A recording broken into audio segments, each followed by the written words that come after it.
Ninguno de los hombres parados en el pasillo estaba ansioso por probar la resolución de MacReady. Se quedaron mirándolo, esperando impotentes para ver qué haría a continuación.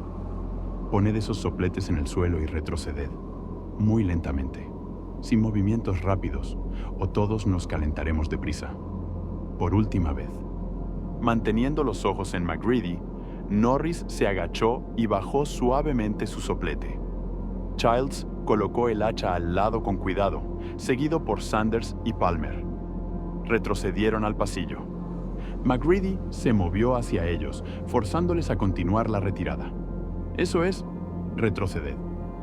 Ya estaban todos fuera en el pasillo y moviéndose hacia la sala de recreo. No habían ido lejos cuando MacReady frunció el ceño y empezó a mirar por encima del hombro. ¡Hey! ¿Dónde está el resto de...? Knowles y Norris salieron corriendo del cuarto de suministros hacia el piloto. Se habían lanzado fuera y regresado por la ventana destrozada del cuarto de suministros. Las manos agarraron la bengala. MacReady se quitó a Knowles de la espalda girando y puso el hombro contra Norris, enviando al hombre mayor a estrellarse violentamente contra la pared. Knowles rodó, placó las piernas de MacReady y lo puso de rodillas. Los demás se apresuraron adelante. Pero MacReady todavía tenía el control de la bengala y la dinamita y empezó a acercar las dos. «¡Por Dios!», les gritó con la voz quebrada. «¡Lo digo en serio!». Ellos se pararon. Knowles soltó rápidamente las piernas del piloto y rodó a un lado. «Estamos serenos, tío», le aseguró el cocinero desesperadamente. «No estamos cerca de ti, tío. Cálmate». Se puso de rodillas y se acercó para unirse al tenso grupo, haciendo movimientos apaciguadores con ambas manos. «Sí, tío, de verdad», añadió un Palmer frenético con los ojos fijos en la caja. «Solo relájate». «Si alguien vuelve a tocarme», les advirtió MacReady, con los ojos lanzándose de una cara a la siguiente. «Volaremos». Norris todavía yacía en el suelo donde había caído después de golpear la pared. Ahora tosía con aspereza y empezaba a jadear por aliento. Todo su cuerpo dio un pequeño estremecimiento débil y después se quedó inmóvil. Knowles gateó hasta el geofísico, lo sacudió y miró atrás hacia sus compañeros. «Creo que no respira». Inclinó la cabeza y puso una oreja en el pecho del hombre mayor. MacReady se levantó, observando al cocinero. Una pequeña preocupación se deslizó en su voz. «Id a desatar al doctor y traedlo aquí. Traed a los demás también», sonrió amenazadoramente. «Desde ahora nadie sale de mi vista». Todos empezaron a moverse y él gesticuló, amagando con la bengala. «No, Childs, tú y Sanders quedaos aquí. Ve tú, Palmer, hazlo rápido». El piloto ayudante asintió una vez, contento por la oportunidad de escapar de la dinamita, y se largó pasillo abajo. Esperaron. Knowles se sentaba junto a la forma inmóvil de Norris. Miró acusatoriamente a MacReady. «No respira. Lo has matado, tío». «Cállate, Knowles. Hablas demasiado». Palmer volvió deprisa, aguantando al médico con un brazo alrededor de su espalda. Garry y Clark se habían recuperado lo suficiente para ir tambaleándose detrás de manera inestable. Copper miró una vez a MacReady, abarcó la postura beligerante del piloto, la bengala, la caja de dinamita. «Mac, ¿qué de...?» «No importan los saludos alegres, Doc.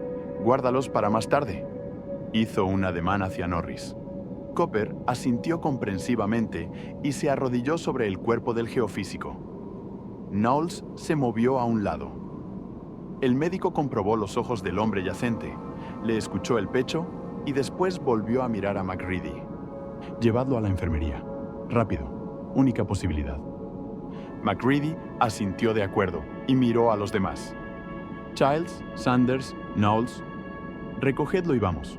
Y que todo el mundo se quede por delante de mí y a la vista. ¿Entendido?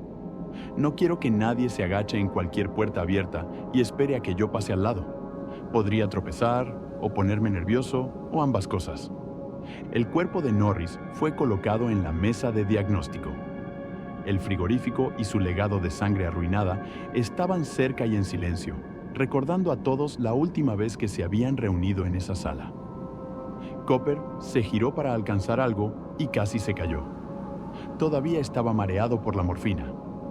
Palmer y Sanders lo estabilizaron.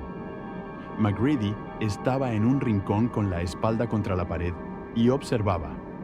Copper deslizó una máscara de oxígeno sobre la cara de Norris y después hizo un par de agarres de pasada al regulador unido al cilindro antes de poner finalmente una mano sobre él. Retorció el control de la válvula y un siseo llenó la estancia. El marcador del regulador cobró vida. Inclinándose sobre Norris, el médico abrió la camisa del hombre y rasgó la camiseta manchada. Trabajó laboriosamente, inhibido por los efectos secundarios de la droga que todavía circulaba por su sistema. No miró a MacReady cuando el piloto habló y en su lugar continuó trabajando en su paciente. Así que habéis hecho un pequeño juicio, queridos. Quizá tenga que matarte por principios generales, Knowles. El cocinero le escupió. Puede que ya se lo hayas hecho a Norris. Tras él, Copper envolvía el pecho del geofísico con una sustancia oleaginosa reluciente. MacReady se permitió una ligera burla. ¿Se le ha ocurrido alguna vez al jurado que cualquiera podría haber llegado hasta algo de mi ropa y haberla amañado para que pareciese bonita e incriminatoria? Su tono era casual, pero su actitud no. La bengala todavía se cernía peligrosamente cerca de la dinamita. «No nos tragamos eso», dijo el arisco Childs. «Maldita sea, dejad de discutir y echadme una mano», les chilló Copper. «Que alguien empuje ese desfibrilador aquí». «¿El qué?», preguntó Childs. «La máquina de ahí, y rápido», respondió Copper exasperado. Manteniendo un ojo cauteloso sobre el piloto y moviéndose deliberadamente para no alarmarlo, Sanders agarró las asas del carro y lo empujó cerca de la mesa. Copper trepó inmediatamente sobre la mesa y montó sobre el pecho de Norris. Con Copper y el inmóvil Norris ocupando la mesa y con Sanders de pie junto al desfibrilador, Clark estaba tapado de la vista de MacReady. Hizo que su mano flotase casualmente hacia la bandeja de instrumentos quirúrgicos en el segundo estante del carro. Los clasificó silenciosamente, descartando tenacillas brillantes, un delicado cepo, un par de pinzas, mientras mantenía una vigilancia estrecha sobre MacReady y el drama que tenía lugar encima de la mesa. Nadie vio sus dedos cerrarse alrededor del mango del reluciente escalpelo. Le dio lentamente la vuelta, apuntando la hoja hacia su manga, la empuñadura oculta en su palma. Copper giró hacia su derecha. «Palmer, sube el oxígeno otro nivel, hasta 9, y sujeta la máscara sobre su cara para que no pueda quitársela». El piloto ayudante se apresuró a cumplir. «Childs, sujétale los hombros». «Bien». El mecánico se movió hasta la parte delantera de la mesa, con cuidado de no acercarse demasiado a MacReady. Puso unas manos enormes a cada lado de la cabeza de Norris y se inclinó hacia adelante, usando su peso. Copper se estiró hacia el carro y asió un par de almohadillas del tamaño de una palma. Estaban unidas a la máquina por cables gruesos. Mientras Childs esperaba, aprovechó la oportunidad para sonreírle significativamente a MacReady. «Vas a tener que dormir en algún momento». Copper lo miró. «Tranquilizaos», le asintió a Sanders. «Enciende esa cosa». Los dedos de Sanders empujaron el botón de encendido hacia adelante.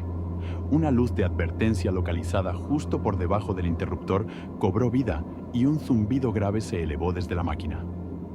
«Ahora sujétalo abajo. Presiona fuerte, si tienes que hacerlo», mandó Copper al mecánico. «Tengo el sueño realmente ligero, Childs». MacReady devolvió la sonrisa tranquilamente.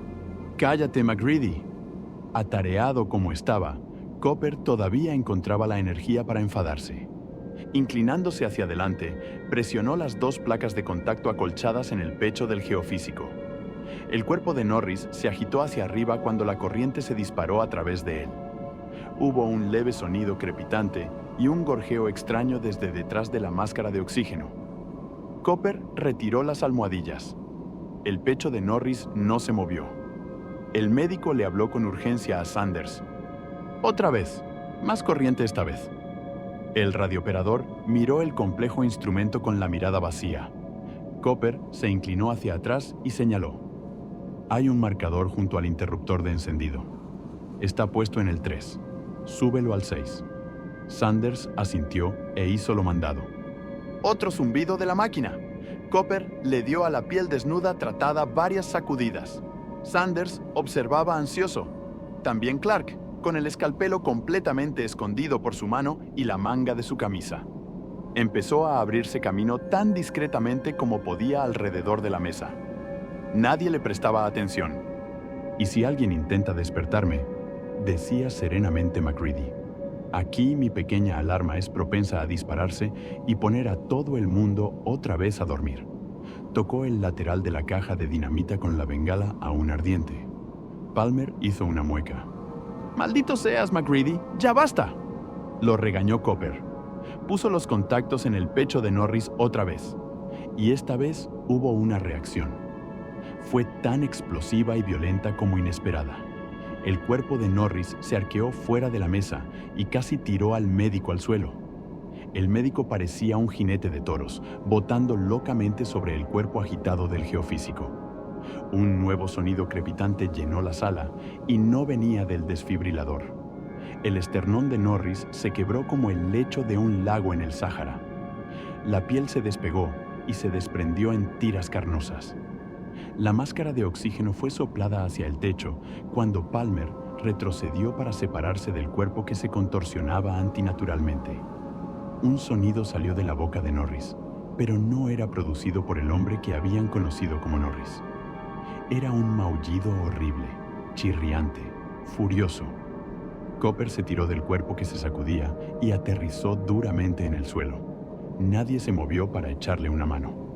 Todos estaban hipnotizados por la transformación que estaba invadiendo la forma repentinamente activa del geofísico. Sanders había abandonado el desfibrilador y se empujaba contra la pared más cercana. «¡Madre de Dios, ¿qué...?» La cosa que había sido Norris estaba cambiando delante de sus ojos. No era como esa vez en la oscura perrera, o esa noche terrible fuera en la capa de hielo. Las luces de la enfermería eran brillantes y eficientes. Podían ver claramente cada detalle de la asquerosa metamorfosis. La ropa se desgarró cuando la materia orgánica por debajo de ella se hinchó más allá de las ligaduras restrictivas de poliéster. Un zapato se partió como un melón y cayó de la mesa. Una sola garra se hizo visible dentro del calcetín que se expandía, más flexible. Otros apéndices empezaron rápidamente a tomar forma. Un surtido espantoso de ganchos, protuberancias y crecimientos nudosos que no debían su desarrollo a ninguna línea de evolución terrestre. MacReady había puesto la dinamita y la bengala en el suelo. Atacó la mesa con uno de los sopletes, empujando a un lado a todos los demás. ¡Apartaos! Un chorro de fuego se disparó sobre la cosa que danzaba encima de la mesa de la enfermería. El cuerpo parecía incapaz de esquivar, porque todavía estaba incompleto, o porque las descargas repetidas del desfibrilador habían inhibido sus capacidades. MacReady no podía decirlo. No era que le importase lo más mínimo. El fuego se propagó a la mesa, que ardió alegremente. Eructando y siseando, los restos apenas reconocibles del cuerpo de Norris cayeron al suelo. MacReady retrocedió un paso y continuó apuntándole la boquilla del soplete. De alguna manera, la ardiente masa indistinta de protoplasma se las arregló para erguirse. Se elevó por un momento sobre él, después se volvió y se tambaleó con un par de pies hacia la puerta sobre cosas que no eran piernas. Un limo negro y amarillo explotó a través de los pantalones triturados y chorreó por todo el suelo. MacReady volvió el fuego metódicamente hacia ello. La monstruosidad se tambaleó hacia atrás y se desplomó sobre el desfibrilador. Se quedó tirada ahí, retorciéndose con una horrible vida alienígena y ardiendo furiosamente. Los hombres observaron mientras se derretía en una masa fundida y deforme de protoplasma. Humeaba intensamente. A MacReady le recordó a una bengala de magnesio o a las bombas perforadoras de blindaje de fósforo blanco que el ejército usó ocasionalmente en Vietnam. Extintores de incendios fueron sacados de sus soportes y puestos en juego. El desfibrilador era una ruina chamuscada y ennegrecida, con las placas de plástico derretidas sobre sus lecturas. La mesa de la enfermería no estaba en mucho mejor estado. Mientras trabajaban, tuvieron que evitar charcos humeantes de viscosidad negra que todavía ardía en el suelo, sacudiéndose agitadamente en su diminuta agonía. Finalmente, murieron también, con sus maullidos minúsculos desvaneciéndose en el silencio. Todos los ojos se desplazaron a MacReady, que había retrocedido y estaba una vez más de pie con la caja de dinamita. La bengala finalmente se había consumido, pero sujetaba el soplete preparado. Eso sería más lento, pero no lo bastante lento. «Todo el mundo a la sala de recreo», les mandó rompiendo el silencio atónito. «Que nadie pierda de vista a nadie. ¿Entendido? Tengo una idea». Salieron de la estancia en bloque, volviéndose ocasionalmente para una mirada a la mesa quirúrgica humeante. Nadie dijo nada ni se opuso a la orden de MacReady. Su ira inicial contra el piloto había sido reemplazada por un terror sordo que el desenmascaramiento de Norris no hizo nada por aliviar. MacReady esperó hasta que estuvo seguro de que todos los que habían estado en la enfermería habían entrado en la sala de recreo. Entonces se metió detrás de ellos, siempre manteniendo la espalda contra una pared. Bajando la caja de dinamita, usó su mano libre para sacarse la Magnum de Garry de un bolsillo de la chaqueta. El resto del equipo se movía al otro lado de la sala y lo observaban. Él colocó la dinamita sobre una de las mesas de cartas, donde todo el mundo podía verla claramente. «¿Qué tienes en mente, MacReady?», se preguntó Clark en voz alta. «Mejor que sea bueno». «Oh, no es nada elaborado». El piloto le sonrió. «Solo una pequeña prueba que he imaginado. A veces la experiencia puede ser más esclarecedora que un doctorado».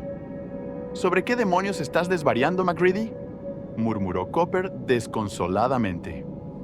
«Lo verás, Doc, al igual que todos los demás». Ajustó cuidadosamente la apertura del soplete que sujetaba, fijándola para un lanzamiento corto e intenso. «¿Qué clase de prueba?», preguntó Palmer.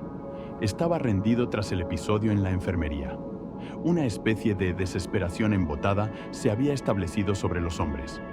No era del todo desesperanza, no todavía. Era más una sensación de que finalmente habían perdido todo el control sobre sus posibilidades de supervivencia, de que su destino estaba en manos de algo no humano. Solo MacReady seguía desafiante y no resignado.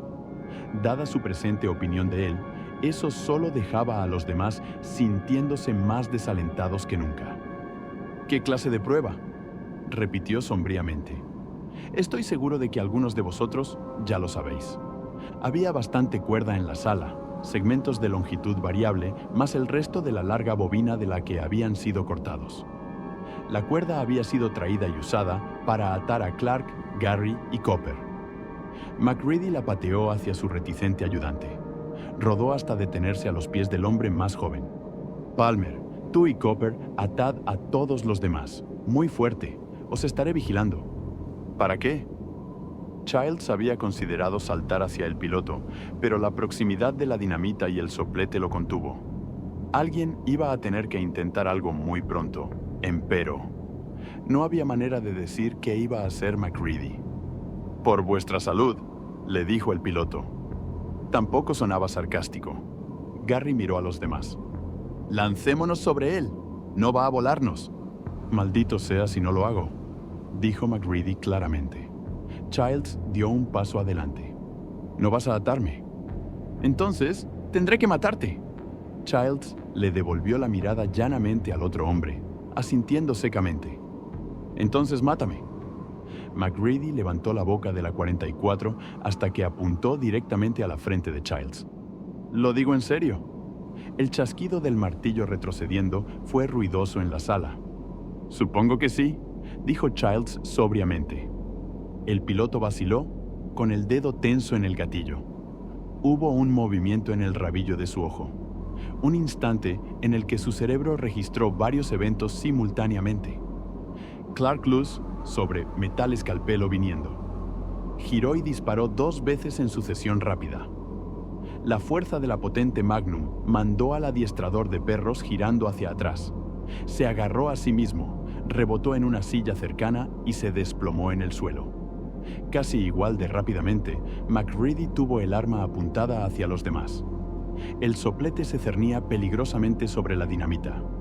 «No lo hagáis», les advirtió. Un par de hombres habían dado pasos hacia él. «Palmer, ponte a trabajar». El piloto ayudante recogió aturdido la cuerda y después de una mirada incrédula a su jefe, empezó a amarrar a los demás a sofás y sillas. Era lento y se disculpaba con cada uno de ellos sucesivamente cuando apretaba los nudos. Copper trabajaba en silencio. «Terminado», anunciaron por fin ambos hombres. «No exactamente». MacReady hizo un ademán con la Magnum. «Ata a Copper y después a Clark». Palmer frunció el ceño desconcertado mientras bajaba la mirada al adiestrador de perros. Clark yacía donde había caído, sangrando e inmóvil. «¿Para qué? ¡Está muerto!». MacReady sacudió la cabeza. «Olvidas deprisa, ¿no, Palmer?». El mismo Norris parecía bastante muerto. «Las balas no matan a esas cosas, solo las molestan. Átalo». Cuando esa espantosa tarea final estuvo terminada, le hizo un gesto a Palmer para que se acercase a la puerta y sonrió a los demás. «Que nadie intente nada. Volveré pronto, en mucho menos de una hora», añadió significativamente. Los dos hombres se fueron solo unos minutos. Al regresar, Palmer puso otra caja de dinamita sobre la mesa. Después se alejó de MacReady y esperó más órdenes. «Vale, ahora desata al doctor». Palmer cumplió. El médico se levantó, frotándose las muñecas donde la cuerda había empezado a cortar. «Lo siento, Doc. Creo que estás bien. Has reventado la tapadera de Norris. Has hecho que la cosa se revelase. No creo que hubieses utilizado ese desfibrilador si fueses uno de ellos. Pero no puedo estar 100% seguro. Todavía no». Copper le sonrió lánguidamente. Se acercó y miró con curiosidad dentro de la pequeña caja que el piloto había dejado junto a las dos cajas de explosivos. Mientras observaba, MacReady retiró un mechero Bunsen de la caja y unió su largo tubo de goma a una salida de gas. Usó el soplete para encender el mechero. Sanders cerró los ojos cuando el soplete cobró vida. Todavía estaba cerca de la dinamita. A MacReady parecía no importarle. Bajando la Magnum, usó una navaja para cortar el accesorio multienchufe del extremo de una alargadera. Después quitó el aislante para exponer el alambre. Esto se hizo mientras seguía manteniendo el soplete bajo un brazo y un ojo atento en los demás. Finalmente mandó a Copper que atase a Palmer. «Deberíamos haber saltado sobre su culo». Childs estaba enfadado con su propia timidez. «Quizá», murmuró Sanders. «Ahora es demasiado tarde». MacReady terminó su trabajo. El mechero Bunsen siseaba continuamente. «¿Qué vas a hacer, Mac?». Palmer parecía incómodo. Probablemente las cuerdas le estuviesen haciendo daño. «Vamos a extraer un poco de sangre a todos», le informó el piloto. Knowles soltó una risa aguda sin humor. «Claro. ¿Qué vas a hacer, bebértela?». MacReady lo ignoró. «Observar lo que le ha pasado a Norris ahí». Hizo un ademán hacia la enfermería. Más lo que recuerdo de la noche fuera en el hielo cuando una de esas cosas mató a Bennings, me ha dado la idea de que quizá cada parte de esos bastardos es un todo. Cada trozo es autosuficiente y puede actuar independientemente si surge la necesidad. Un animal en sí mismo. Cuando un hombre sangra, solo es pérdida de fluido, pero la sangre de una de esas cosas no se queda simplemente inactiva.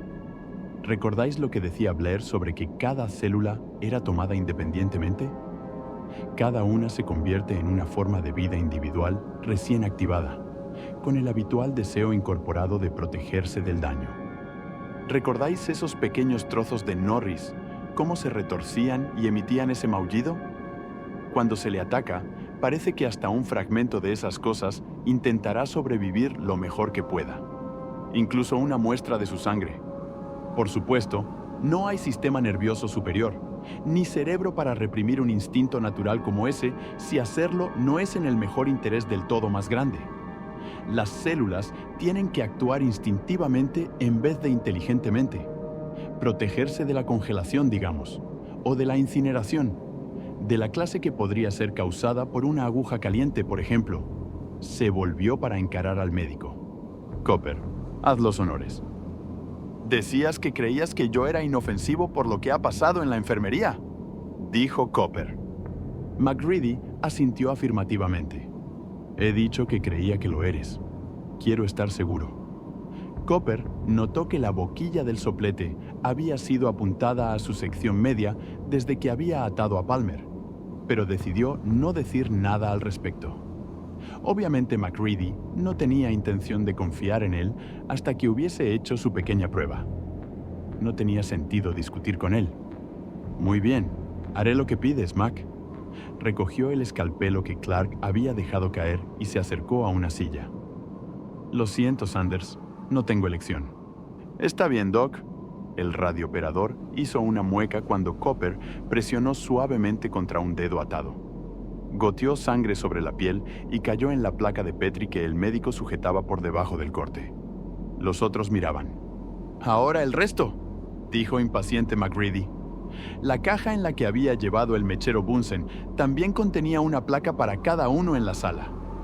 Copper se movió entre ellos, extrayendo una pequeña cantidad de sangre de cada uno y devolviendo las placas a la mesa, donde etiquetaba cada una con un rotulador. Terminó con Garry, marcó la placa y limpió la cuchilla en un trapo ahora manchado de rojo. «Ese es el último». «No exactamente», dijo MacReady, deslizando una placa limpia hacia el médico. «Ahora tú».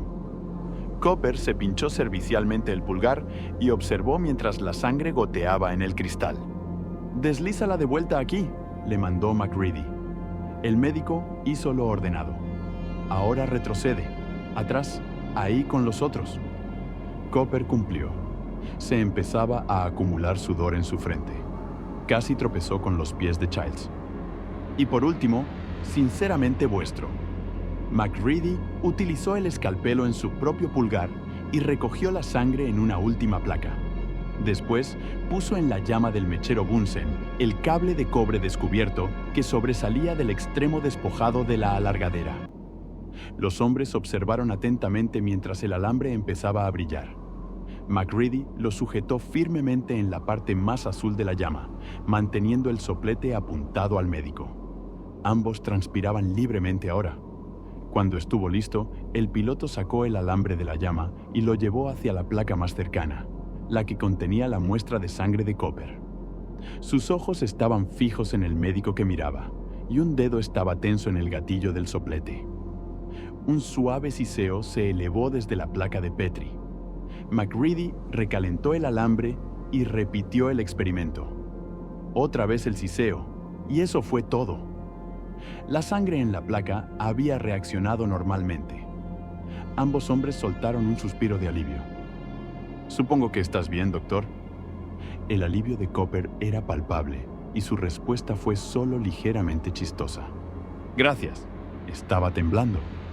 «Como decía», reiteró MacReady, «no creía que hubieses usado esa corriente en el cuerpo de Norris si fueses uno de ellos». Apoyó al hombre mayor con una débil sonrisa. «Está bien saber con seguridad otra vez que alguien no es nada más que lo que se supone que debe ser». «Ten, échame una mano», le entregó el soplete. «Vigílalos y no olvides la dinamita». Copper asintió, enseñando resolutivamente el instrumento poco familiar a los hombres atados mientras MacReady movía su propia placa al borde de la mesa, donde todo el mundo pudiese verla claramente. «Ahora os demostraré a todos lo que yo ya sé y lo que no parecéis poder creer». Calentó el alambre y metió la punta en su sangre. El mismo siseo inofensivo que había subido de la placa de Copper ahora subió desde la suya. Como con Copper, repitió la acción. Mismo resultado. Childs se volvió, incapaz de devolverle la mirada al piloto. «No significa nada. Un montón de mierda». «Sí, veremos». Examinó las placas y eligió otra. «Probemos con Clark». Calentó el alambre otra vez y lo puso en la placa del adiestrador. Más siseo y nada más. Childs lo miró. «Entonces, según tu suposición, eso significa que Clark era humano, ¿verdad?» MacReady asintió lentamente. «Así que eso te convierte en un asesino». MacReady lo ignoró y echó un vistazo al grupo. «Ahora, Palmer». Sacó la placa oportuna y metió el alambre en la llama continua del mechero. Garry se movía incómodo en el sofá. Sus brazos le daban calambres. «Puro sinsentido, como dice Childs. Esto no demostrará una maldita cosa.